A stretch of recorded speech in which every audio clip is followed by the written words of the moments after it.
But I hear a lot of people talking about how you knew Michelle from Gossip Girl, which I never watched growing up.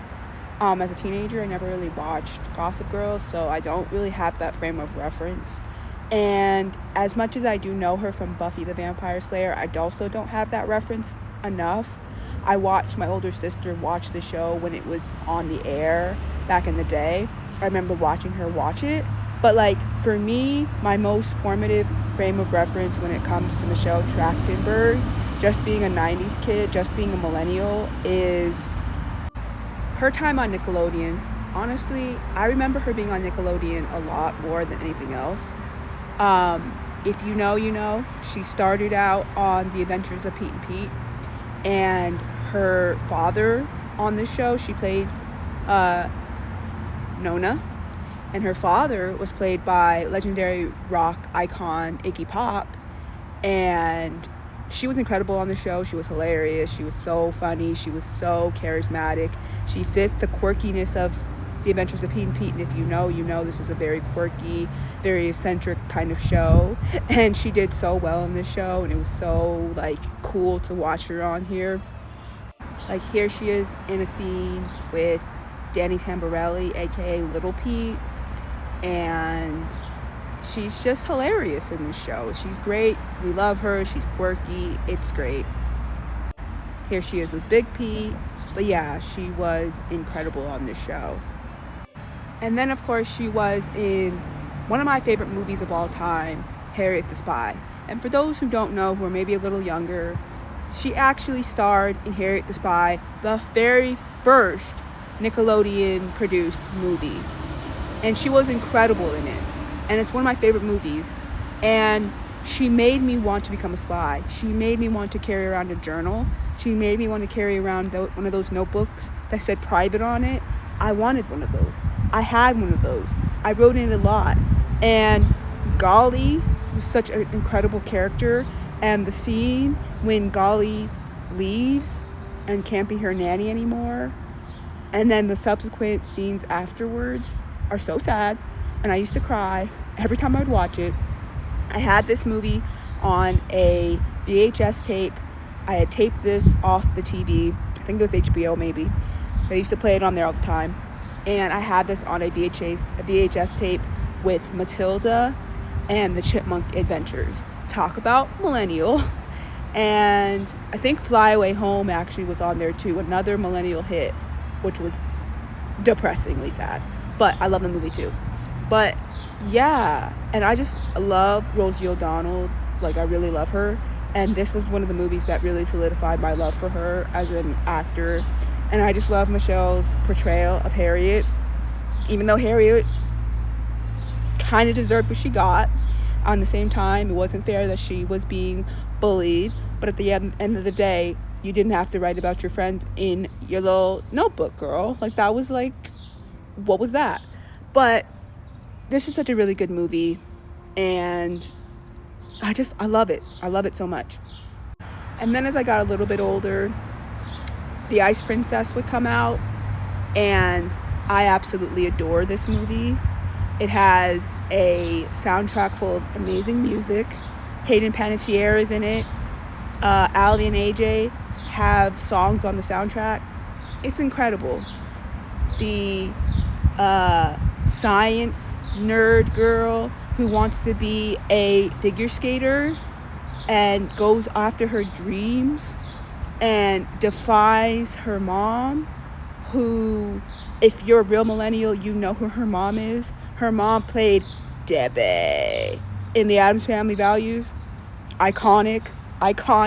She went against Debbie. And it was so empowering, and it was so beautiful, and it was just so incredible to watch. And also that Ali and AJ song, because it was just so magical. The song is magical. The movie was magical. Hayden Panettiere did an incredible job in this film. Michelle Trachtenberg, just amazing. And I mean, just look at how stunning that she was in this movie. She was so beautiful.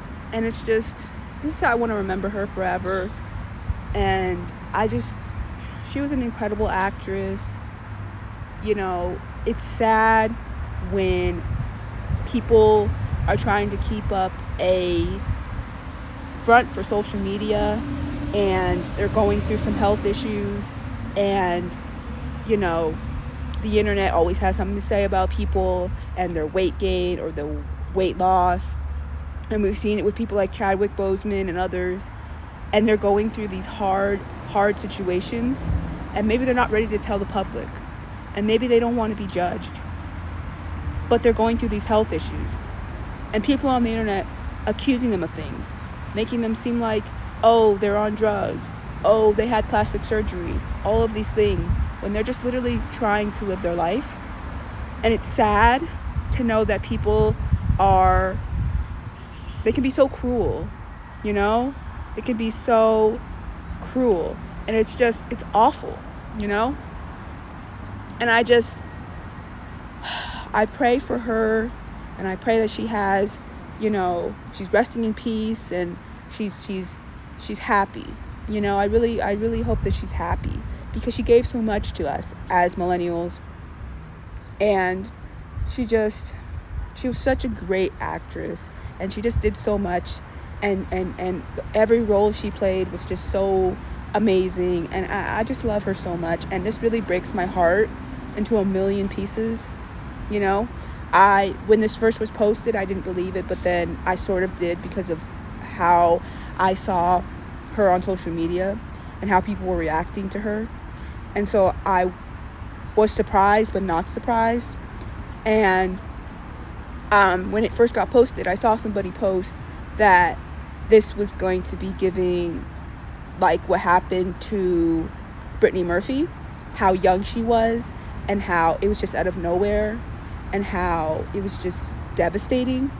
And yeah, this is kind of giving that same vibe, because she was only 39. I'm 33, 6 years older than me. She was a millennial, a fellow millennial, an elder millennial, but she was a millennial too. And it just hurts. It hurts to see all of your millennial favorites just passing away. Like, the last few years have been rough. You know, we've lost Aaron Carter, and we lost, you know, Jason David Frank, and we've lost a lot of millennials, and it's just sad. It's so sad, and I don't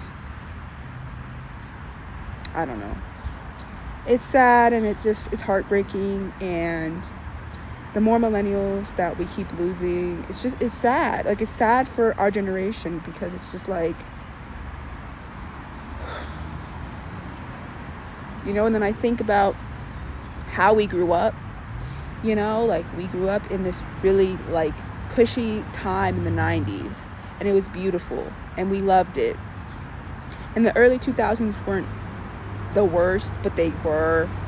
And then everything just kind of went to crazy town after a while, and things got harder, and then the internet came about, and then social media became really big, and then everything just became really difficult. And it's sad, because you think about the people who made your childhood so special and so amazing and helped you cope through things that were hard, have to go through such terrible, horrible things. And it's just sad to watch and witness. So I wish nothing but good things for her family and friends and those that knew her, and that they get through this time okay. And to all of, you know, the fellow fans like me, millennials and otherwise, who knew who she was, who followed her career, who were fans of her and really loved her work. We're going to get through this, but it's hard and it's difficult. And I know, like, I don't even know. I'm rambling at this point. I don't even know, because it's just like hard to watch another one of your favorite millennial stars just like pass away like this. It's just, it's so hard. It's just hard. And I don't know. But we need to be kinder to people. That's just the message I want to put out there, is that we ultimately, at the end of the day, need to be kinder to people, because we don't know what they're going through. We just don't. We do not know what these people are going through, celebrity or not. It does not matter. We don't know what they're going through. Rest in peace, Michelle.